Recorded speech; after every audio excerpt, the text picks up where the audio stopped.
Perkenalkan, nama saya Cindy Dwi Ning Sekti, saya dari Ilmu Pemerintahan Angkatan 2018. Nama saya Nela Mantrosila, Angkatan 2018 Ilmu Pemerintahan. Dan saya Rahmat Aditya dari Ilmu Pemerintahan 2018. Pada kesempatan kali ini, kami akan membahas tentang bagaimana penggunaan teknologi di dalam dinamika pemerintahan. Khususnya pada topik kasus yang kami angkat, yaitu penggunaan aplikasi Sirekap pada kontestasi Pilkada 2020.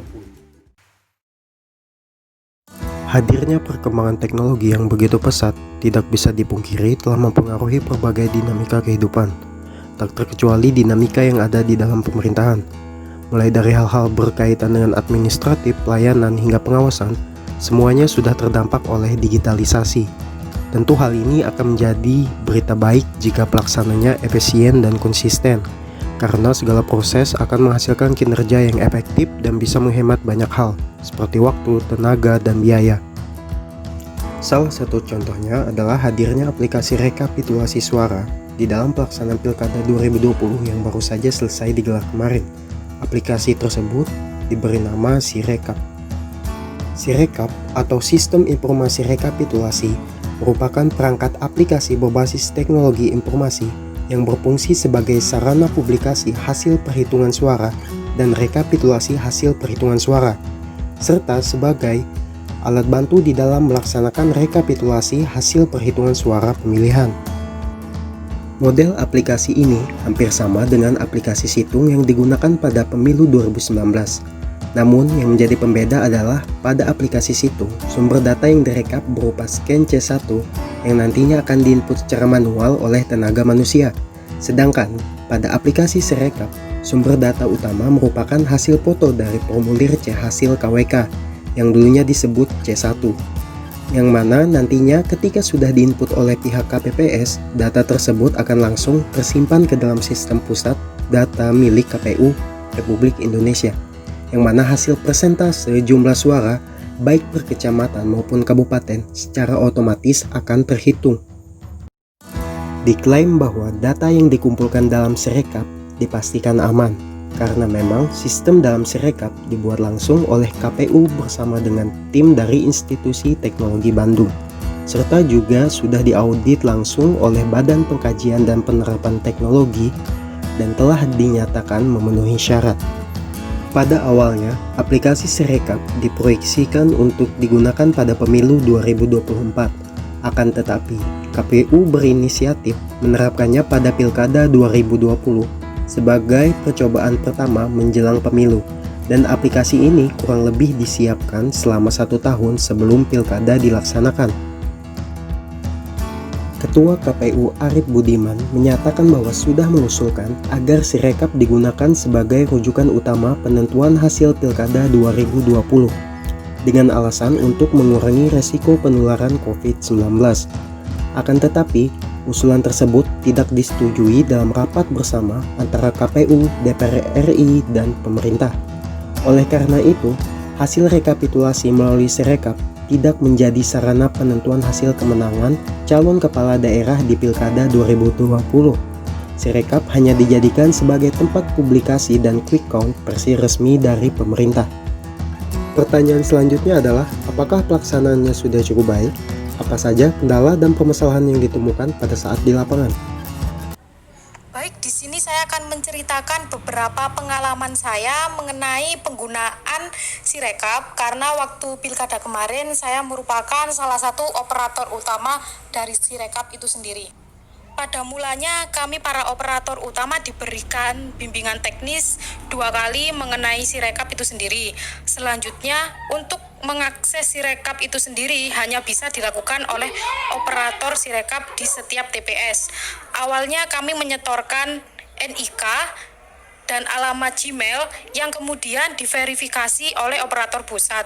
Setelah itu, kami dihimbau untuk melakukan aktivasi Sirekap secara mandiri.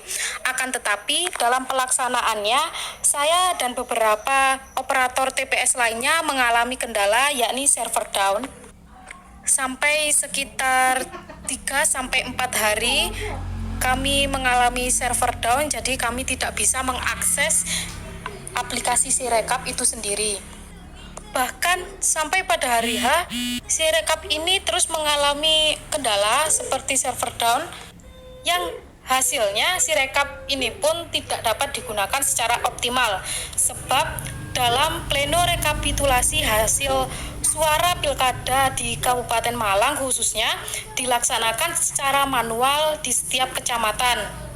Dalam hal ini tentunya dapat mengundang massa banyak, sedangkan tujuan dari diciptakannya Sirekap ini merupakan sebuah inovasi yang digunakan dalam mengurangi kerumunan massa dan pengurangan pemegangan fisik mengenai dokumen yang tentunya meskipun pelaksanaan pleno secara manual ini dilakukan menurut sesuai dengan protokol kesehatan, akan tetapi dengan banyaknya massa yang datang tentunya tidak dapat dijadikan sebuah solusi untuk mengurangi kerumunan massa yang bisa jadi dapat menimbulkan penyakit atau virus COVID-19 itu sendiri.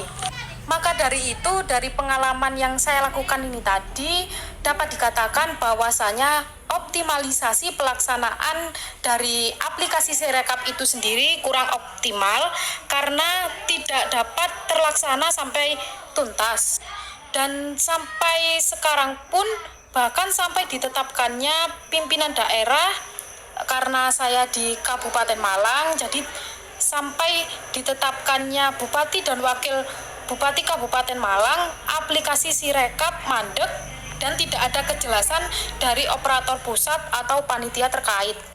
Dari pengalaman pribadi saya yang ada di lapangan yang mengalami hal tersebut, dapat dikatakan bahwasanya aplikasi Sirekap ini berjalan kurang optimal karena bukan saya yang mengalami saja, tetapi memang beberapa operator di Kabupaten Malang, operator Sirekap mengalami kendala yang sama, dan dari panitia terkait pun tidak ada tanggapan akan hal ini.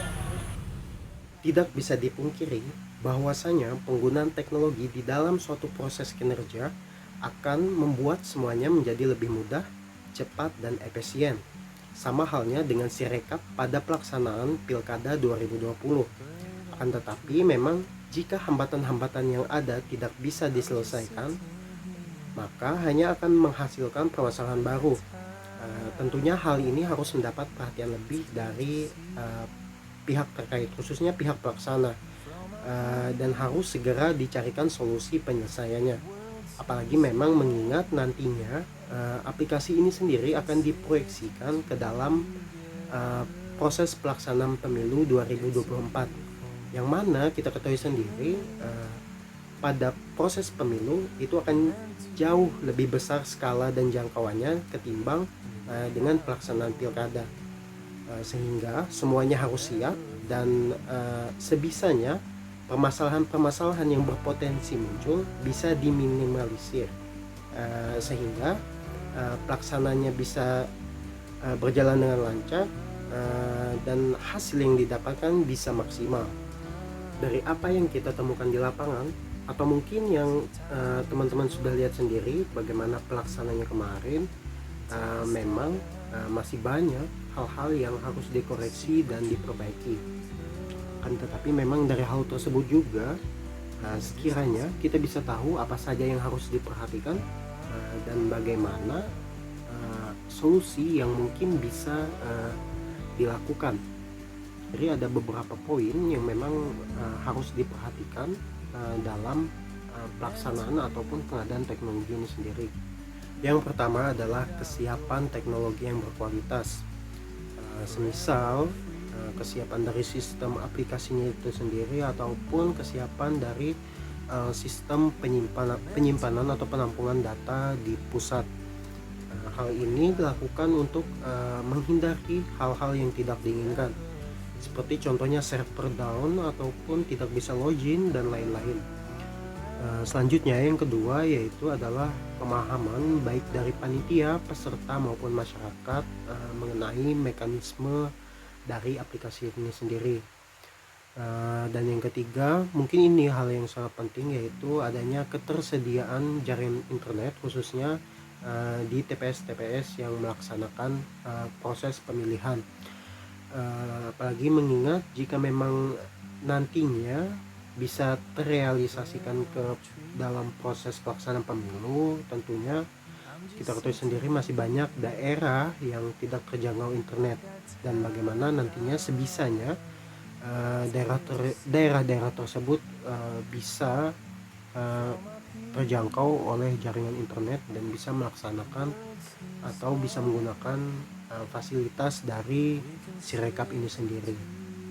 Dan yang terakhir yang tidak kalah penting adalah mengenai keamanan, baik dari keamanan sistem pusat maupun keamanan dari handphone para petugas KPPS yang melaksanakan. Mengingat memang jika kita berbicara politik, kemungkinan seperti itu mungkin bisa saja terjadi. Maksudnya adalah adanya intervensi maupun tindakan untuk mengganggu jalannya ataupun mengubah hal-hal yang tidak seharusnya dirubah dalam proses pelaksanaan pemilihan itu sendiri. Jadi sekiranya 3 hal tersebut yang semestinya harus diperhatikan, dan memang jika kita berbicara 3 atau 4 tahun ke depan, yaitu menuju proses pemilu, tentunya itu bukan waktu yang lama, apalagi jika kita berbicara perbaikan, yang mana tentunya juga akan memakan banyak waktu, sehingga sebisanya harus cepat dilaksanakan agar semuanya siap dan bisa terrealisasi pada tahun 2024. Saya mengharapkan bahwasannya teknologi Sirekap ini sudah memenuhi standar operasional, yang dimana standar operasional ini sangat digunakan untuk menyukseskan sebuah teknologi atau aplikasi. Yang kedua adalah optimalisasi Sirekap itu sendiri, dalam artian setelah adanya standar operasional, nah Sirekap ini kan kurang optimal. Untuk selanjutnya Sirekap ini harus dioptimalisasi sehingga pada saat pilkada tidak menemui server down. Yang ketiga itu adanya kontrol dan pengawasan. Nah, saya mengharapkan jika di tahun berikutnya aplikasi atau teknologi Sirekap ini digunakan, saya mengharapkan bahwasannya dari pemerintah pusat adanya kontrol dan pengawasan yang berguna ketika ada server down. Nah, pemerintah pusat ini bisa menghubungi pemerintah daerah yang menyelenggarakan pilkada, sehingga server down ini tidak berujung lama seperti itu. Terus yang terakhir adanya optimalisasi terhadap sumber daya manusia yang memegang teknologi Sirekap tersebut. Yang kita tahu bahwasannya teknologi itu harus dipegang oleh orang-orang ahli, yang dimana kita perlu untuk mengoptimalisasi orang-orang ahli tersebut sehingga ketika ada server down atau kendala-kendala yang lainnya seperti Sirekap pada saat pilkada bisa terminimalisir dengan baik.